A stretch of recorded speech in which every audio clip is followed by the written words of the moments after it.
हालांकि बंगाल 1757 में ही निपट गया सबसे पहले, लेकिन बंगाल को अगर पहले पढ़ा दूंगा तो फीलिंग नहीं आ पाएगा तेरे को। जगह जगह अंग्रेजों का वर्चस्व आ जाएगा, ऐसे लगेगा अपन अंग्रेज के गुलाम हो ही गए हैं।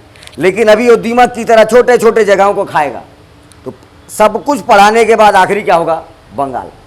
क्योंकि बंगाल के नवाब ये आखिरी लड़ाई क्या लड़ेंगे? बक्सर का युद्ध। ठीक है, बक्सर का छोटा सा झलक तो अभी दिखा दूंगा। इसमें सबसे पहले याद रखना है अवध को।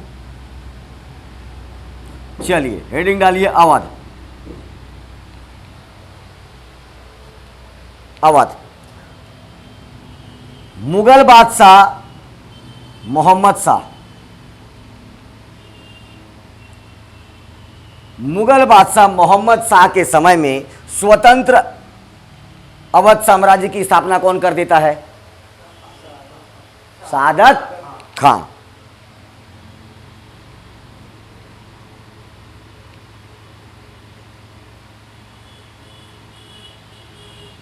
सादत खां क्या किया? स्वतंत्र अवध का स्थापना कर दिया। सादत खां के समय में आपको बता चुका हूं, अवध पर नादिर शाह का हमला हुआ था। किसका हमला हुआ था? नादिर शाह का हमला। इसी सादत खां ने कहाँ का एड्रेस बताया? दिल्ली का। नादिर शाह को कहाँ का एड्रेस बताया? दिल्ली का। नादिर शाह को और किस नाम से जाना जाता है? ईरान का नेपोलियन या एशिया का नेपोलियन बोलोगे तो भी चलेगा। ईरान का नेपोलियन बोलिए चाहे एशिया का नेपोलियन बोलेंगे तो भी चलेगा। तो याद रखना है किस पहले हमला कहाँ कर दिया था? वो अवध पर। अवध वाला ये शहादत खां बताता है, भाई मैं अभी अभी नया नया अलग हुआ हूँ, मेरे पास पैसा वैसा नहीं है, लेकिन तेरे को एक जगह बताता हूँ जहाँ बहुत धन दौलत है। क्योंकि नादिर शाह लूटने आया था। 1739 डेट याद है ना? 1739 ये नादिर शाह को बताया कि दिल्ली में खूब माल है। नादिर शाह बोला अगर दिल्ली जा रहा हूँ, मेरे को क्या नहीं मिला? पैसा अगर नहीं मिला यहाँ से, वापस आऊँगा और तेरे को फांसी में टांगूंगा, बोले तरह तरह से मारूंगा, बोले है ना। अब नादिर शाह दिल्ली पर आक्रमण किए। दिल्ली पर जब गया तो देखता है पागल हो जाता है, इतना पैसा दिल्ली में, इतना पैसा दिल्ली में। वहाँ से उसको मयूर सिंहासन, वहाँ से उसको तख्ते ताउस, वहाँ से उसको क्या मिल रहा है? कोहिनूर का हीरा।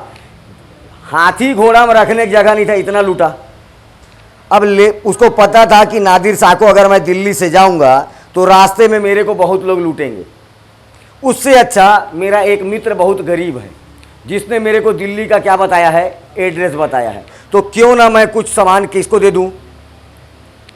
शहादत खां को कुछ क्या दे दूं? शहादत खां को कुछ पैसे दे दूं। ये सोचकर कहाँ जा रहा था? अवध। जैसे ये बात शहादत खां को पता चला कि नादिर शाह अवध की ओर आ रहा है, 10-20 किलोमीटर बचा था अवध नादिर शाह को पहुंचने में। इतने में नादिर शाह को पता चला, शहादत खां को पता चला कि नादिर शाह आ रहा है। शहादत खां चुपचाप आत्महत्या कर लेता है। जाना भी नहीं, कारण कि पैसा देने आ रहा है। ये सोचा पैसा लेने आ रहा है, मारने आ रहा है, उससे पहले ही आत्महत्या कर डाला। ये रहा शहादत खां। ये इसका क्या है? संस्थापक।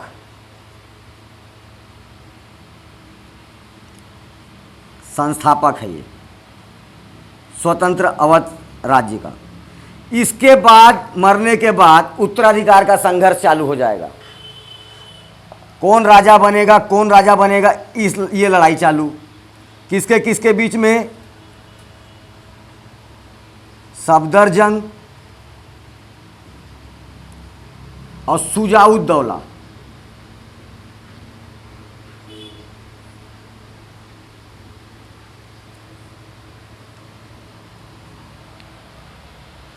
शहादत खां के मृत्यु के बाद सफदरजंग और शुजाउद्दौला के बीच में काय का संघर्ष चालू हो जाएगा?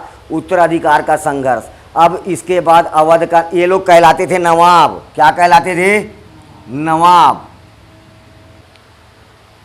क्योंकि अवध का अभी वर्तमान में नाम क्या है? लखनऊ।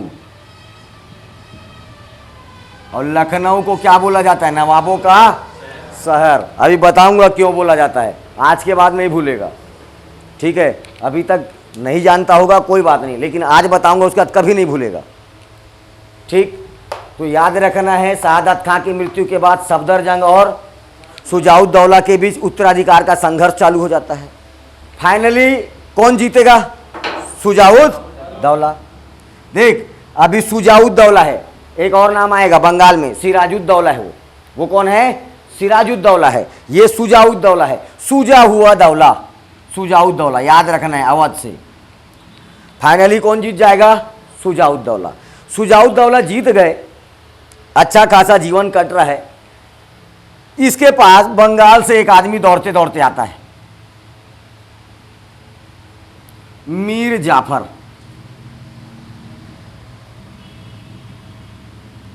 मीर जाफर दौड़ते दौड़ते किसके पास आया? शुजाउद्दौला के पास। बोले भाई चल अंग्रेजों को मारेंगे। क्या बोलता है? चलो अंग्रेजों को मारेंगे। शुजाउद्दौला बोलता है रुक रुक रुक। जब शुजाउद्दौला का शासन आता है, यहाँ पर शासन चालू हो जाता है शाह आलम सेकंड का, शाह आलम द्वितीय। शाह आलम द्वितीय। शहादत खां के समय कौन था? मोहम्मद शाह। कौन था? मोहम्मद शाह। लेकिन शुजाउद्दौला का जब शासन आता है तो कौन आ जाता है इधर? शाह आलम सेकंड। तो ये शुजाउद्दौला बोलता है चल चल चल चल दे जाएंगे, एक काम करते चचा को भी ले चलते हैं।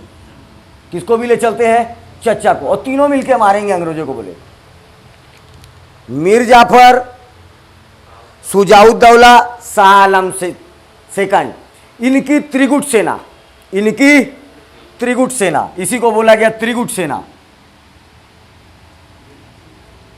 त्रिगुट सेना वर्सेस अंग्रेज।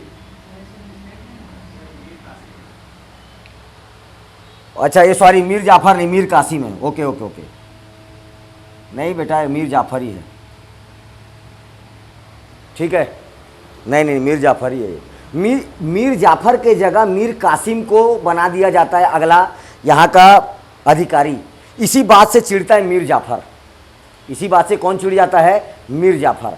मीर जाफर, शुजाउद्दौला और शाह आलम सेकंड। ठीक है, मीर कासिम को बनाने के कारण ही तो ये बगावत करता है, मीर जाफर ही है। ठीक है, चलो त्रिगुट सेना वर्सेस अंग्रेज। त्रिगुट सेना वर्सेस अंग्रेज। त्रिगुट सेना किसकी किसकी? मीर जाफर की, शुजाउद्दौला की और शाह आलम सेकंड। ये तीनों सोचे अंग्रेजों को देंगे बत्ती, और ससुरे लोग छोटा छोटा तलवार पकड़ के किसको मारने चले थे? अंग्रेजों को। किनको मारने चले थे? अंग्रेजों से। अंग्रेजों को ने बोला, पता चला अरे त्रिगुट सेना इकट्ठा किए, चलो कोई बात नहीं, बुलाओ रे। ये बुलाते Hector Munro. Hector Munro machine gun में सबको भून देता है। जितने सेना थी सबका ऐसी का तैसी कर देगा। कौन? Hector Munro. और बुलाएगा शाह आलम द्वितीय को, पकड़ के लाएगा। देखो ये लड़ाई कौन सी थी? बक्सर की लड़ाई। ये लड़ाई कौन सी थी? बक्सर 1764। त्रिगुट सेना वर्सेस अंग्रेज। त्रिगुट सेना में कौन कौन? मीर जाफर, शुजाउद्दौला, शाह आलम द्वितीय वर्सेस अंग्रेज। अंग्रेजों के तरफ से कौन लड़ रहा था इस लड़ाई को? Hector Munro. हेक्टर मुनरो सबको भून देता है मशीन गन में। ठीक है, हाँ, सब लोग बल्लू हो जाते हैं। बीच में एक गाना चलता था ना, दबा बल्लू, हाँ वैसे ही दबा दिया पूरा मशीन गन में। इसके बाद शाह आलम द्वितीय को, ये देखो बक्सर बोलने का मतलब ये बिहार, यहाँ पर हो रहा है युद्ध का मैदान, ये है बिहार। युद्ध का मैदान कौन सा है? बिहार। यहाँ से शाह आलम को पकड़ के लाए कहाँ? इलाहाबाद। कहाँ लाए? इलाहाबाद। और इलाहाबाद में शाह आलम का सोटाई चालू। इलाहाबाद में किसका सोटाई चालू? शाह आलम का। और इससे अगले साल इलाहाबाद की संधि करवा लेते हैं। कब करवा लेते हैं? अगले साल बोलने का मतलब 1765 में इलाहाबाद की संधि। इस संधि के तहत बंगाल,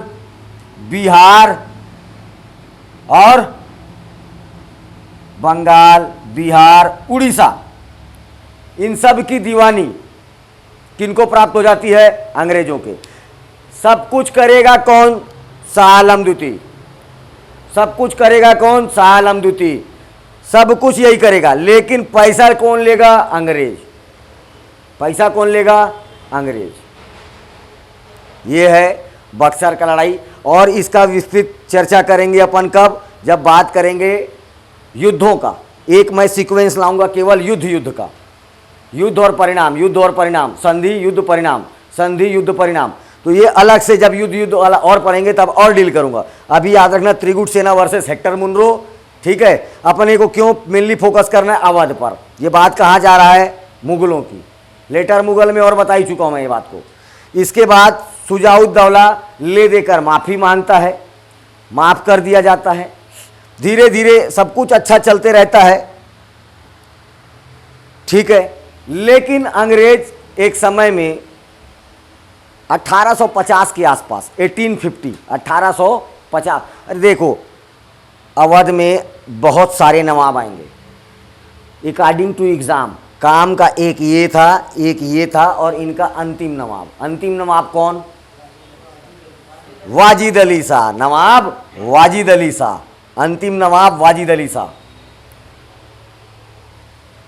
बहुत इंटरेस्टिंग पर्सन है वो। आए नवाब वाजिद अली शाह।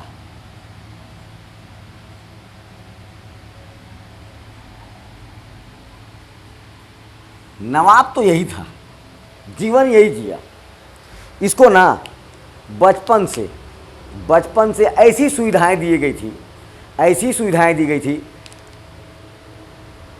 जैसे आज कोई बचपने में बच्चे लोगों को कभी क्रिकेट खेलते देखना, वो लोग क्या करेंगे? जिसका बॉल रहेगा वो बॉलिंग करेगा, जिसका बैट रहेगा वही बैटिंग करेगा, बाकी सब फील्डर। उसी टाइप का जीवन जिया है पूरा। बचपन से जो चाहता था सब मिलता था।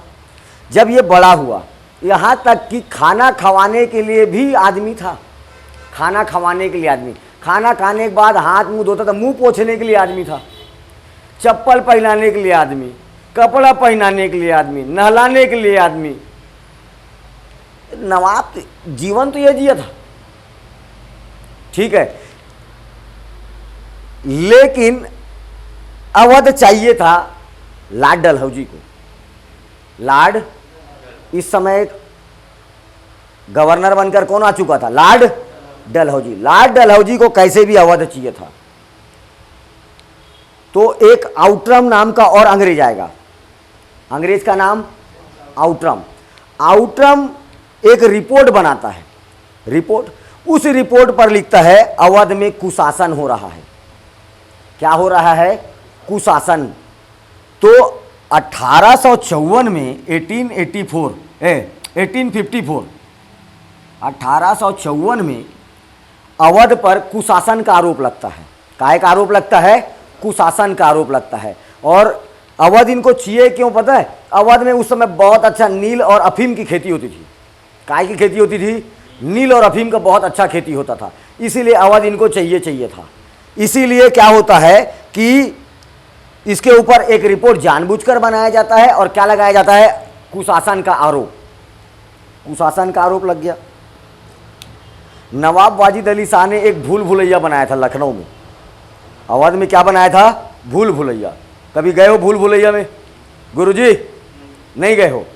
भूल भुलैया में देखो, कहीं मेला वेला हो रहा है ना, अपने छत्तीसगढ़ में कहीं पर मेला वेला हो रहा है, वहाँ पर भी छोटा छोटा 10 रुपये 20 रुपये टिकट में छोटा भूल भुलैया बनता है। सही वाला भूल भुलैया गए ही नहीं हो कभी। तो जो छोटा वाला जो भूल भुलैया 20 रुपये टिकट लेगा, उसमें क्या करेगा? आपको अंदर दरवाज़ा खोल देगा, और जगह जगह पर कांच का ऐसा वो बनाया रहेगा, शोकेस टाइप का, कि आपको लगेगा इधर भी दरवाज़ा है, सीधा भी दरवाज़ा है, इधर भी दरवाज़ा है, और आप जाओगे ठपाक से इसमें टकराओगे, इधर जाओगे इधर टकराओगे।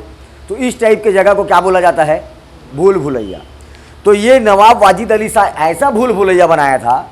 इधर खिड़की, बीच में तालाब, यहाँ पर फिर खिड़की, यहाँ पर फिर खिड़की, फिर तालाब, फिर खिड़की। यहाँ से ये इतना दूर दूर का, बहुत दूर दूर का चीज़ को यहीं पर बैठे बैठे देख लेता था। और इसको देखने के लिए मस्त ऊपर में ऐसा बनाया था जगह, ये खिड़की में देखने के लिए बढ़िया ये है। नवाब वाजिद अली साहब कुर्सी लगाकर मस्त क्या बैठ के क्या देख रहा है, भूल भुलैया मज़ा ले रहा है। कोई इधर जा रहा है, कोई उधर भूल जा रहा है, कोई जा ही नहीं पा रहा उधर से। तो ये इसका मज़ा कौन ले रहा है? नवाब वाजिद अली साहब। और इधर से इसको कुशासन का आरोप लगा के लतियाने कौन निकल गया है? लाट डलहौजी पूरे सेना दल बल के साथ, पूरे दल बल के साथ। जैसे इसको पता चला किसको? नवाब वाजिद अली शाह को कि डलहौजी आ रहा है, इसके दरबार का हर आदमी भाग गया। इसके दरबार का हर आदमी गायब हो गया। कौन आ रहा है भैया? ऐसे ही नाम सुना, देख डलहौजी का नाम ही काफ़ी था उस समय, समझ रहे हो ना? उस समय लोग कांप जाते थे डलहौजी बस नाम भर सुन के। ठीक है, ऐसा पावरफुल आदमी कहाँ आ रहा है? अवध आ रहा है। पूरा दरबार खाली, अकेला भूल भुलैया के ऊपर छत में बैठ के ऐसे बैठ गया। पूरा सेना घेर लिया। अब जो मेन सेना का लीड कर रहा था वो इसके पास आकर पूछता है, भाई साहब पूरे दुनिया भाग गया, तुम काहे नहीं भागे? हंसा पहले नवाब वाजिद अली साहब, बोला नीचे देखो, नीचे तो देखो। वाला देखे हो ना आजकल, तो नीचे देखते हैं। नीचे देखा जाता है तो एक पैर में चप्पल रहता है और दूसरा चप्पल थोड़ा सा आगे में गिरे रहता है। बोले हमको ये चप्पल को पहनाया ही नहीं। तो बोला वाह रे चोटा, ये तू खुद नहीं पहन के चल सकता। हम नवाब हूं ना, हमारा नवाबी मार खा जाएगा, हम नवाब हूं ना। भाई एकदम ऐसा डायलॉग दिया, वो अंग्रेज का हालत खराब हो गया। बोलता है जीवन एक बार मिला है चला जाएगा, लेकिन मेरी नवाबी के कारण मैं इतिहास के पन्नों में अमर हो जाऊंगा। बोलता है, हो भी गया भाई। आज पढ़ रहे हैं, सीधी सी बात है, नवाब अमर हो ही गया। आज भी लोग नाम इज्जत से ले रहे हैं। देख नवाब वाजिद अली शाह, आगे क्या लग रहा है? नवाब था। अब ना अंग्रेज ये जान गया, कौन? डलहौजी। इसको मारने से कोई मतलब ही नहीं है, ये ऐसी सन की आदमी है। इसको यहाँ से लाया कलकत्ता। कहाँ लाया? कलकत्ता। और कलकत्ता में एक तो जेल में कर दिया बंद। कलकत्ता जेल में क्या कर दिया? बंद। और क्या किया? एक तो कुकुर ढील दिया। क्या किया? एक कुत्ते को ढील दिया। दिन रात कुत्ता वाजिद अली भुगता था। क्या करता था? दिन रात वो कुत्ता वाजिद अली भुगता था। वाजिद अली बोला इससे ज़्यादा बेइज्जती वाला मैं जीवन में नहीं सोच सकता था, इससे ज़्यादा दुखदाई मेरे जीवन का कोई लम्हा नहीं होगा। ये बात सोच सोच कर वाजिद अली शाह मर गया। ठीक है, ये बात सोच सोच कर वाजिद अली शाह क्या हो गया? अरे वाजिद अली शाह तो नवाब था, चल ठीक है, इससे बड़ी बैल तो इसकी बीवी थी। बीवी बोले तो बेगम हजरत महल। बेगम, इसकी पत्नी का नाम याद रखना है, बेगम हजरत महल।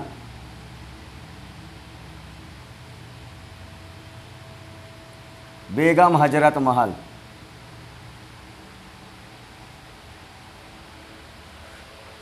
बेगम हजरत महल। इन दोनों का एक पुत्र होता है, बिरजिस कादिर। बिरजिस कादिर। बता रहा हूँ आगे की घटनाएं, इसके आगे। बेगम हजरत महल की जो दासियाँ थी, बेगम हजरत, अरे भैया जब नवाब का तो हर चीज़ का जब दास है तो ये पत्नी का तो बनवाएगा ही ना। तो पत्नी की भी दासियाँ थी बहुत सारी। ये क्या करते थे, जैसे इसके यहाँ पर बहुत प्रॉपर्टी था, बता रहा हूँ, तभी तो ये सब रहा होगा। तो इसकी दासियाँ ना इसके सोना को बोरा में भर के सुखाने जाते थे। किसको सुखाने जा रहे हैं? सोना को।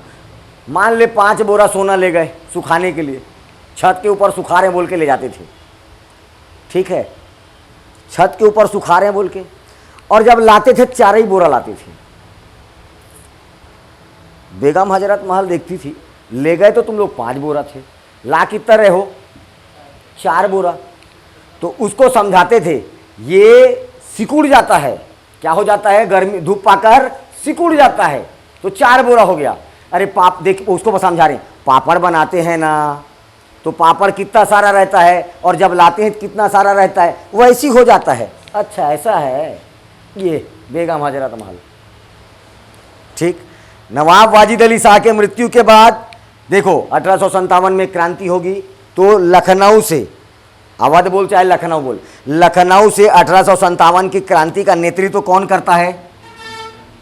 बेगम हजरत महल काहे के लिए कर रही लड़ाई है या नेतृत्व? अवध को पाने के लिए। काहे को पाने के लिए? अवध को पाने के लिए। अगर बेगम हजरत महल ऑप्शन में नहीं रहेगा तो बिरजिस कादिर रहेगा रे। अगर बेगम हजरत महल ऑप्शन में नहीं रहेगा तो क्या रहेगा? बिरजिस कादिर रहेगा। ठीक इस तरह अवध का किसमें विलय हो जाता है? कब होता है? 1854 में। किस कारण से होता है? कुशासन का आरोप लगता है। काहे का आरोप लगता है? कुशासन का आरोप। 50 बार पूछा हुआ सवाल है। अवध को किस आरोप के तहत ब्रिटिश साम्राज्य में मिला लिया गया था? कुशासन के आरोप पर। ठीक, चलिए अवध का विलय हो गया।